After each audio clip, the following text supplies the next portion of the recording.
আসসালামু আলাইকুম সম্মানিত দর্শক শ্রোতা। এই মুহূর্তে দেশ ও প্রবাস থেকে যারা আজকে আমাদের এই ঘাসের প্রতিবেদন দেখছেন, সকলকে আন্তরিক শুভেচ্ছা অভিনন্দন। দর্শক শ্রোতা, দেখতেছেন যে ঘাসটি আপনাদেরকে দেখানো আছে, এটি হলো মূলত স্মার্ট নেপিয়ার ঘাস।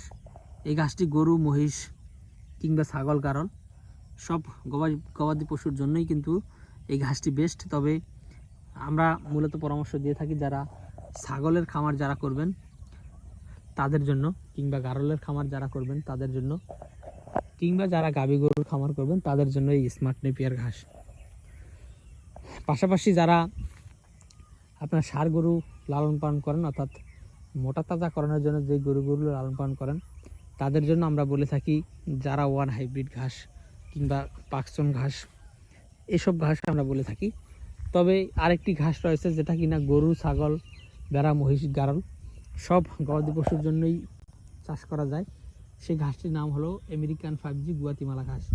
দর্শক শ্রোতা, গুয়াতিমালা ঘাসটি এমন একটি ঘাস, এটা ঘাসও অনেক বেশি হয়, পাতাও অনেক বেশি হয়, ডাঁটাও অনেক কম হয়, লাম্বাও অনেক বেশি হয়। এই স্মার্ট নেপিয়ার যেটা আপনাদেরকে দেখাচ্ছি, এটা দেখতে পাচ্ছেন লাম্বা কম, পাতা বেশি হয় কিন্তু লাম্বা কম, ডাঁটা নাই।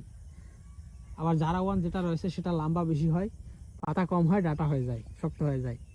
আর গুয়াতিমালা ঘাসটি এমন একটি গাছ যেটা লাম্বাও বেশি হয়, ঘাসও বেশি হয়, ডাঁটাও কম হয়, আপনার নরমও থাকে। তো দর্শক শ্রোতা, সে কারণে বলছি গুয়াতিমালা ঘাসটি আপনার গরু, ছাগল, ভেড়া, মহিষ, গারল সব গবাদি পশুর জন্য চাষ করতে পারবেন।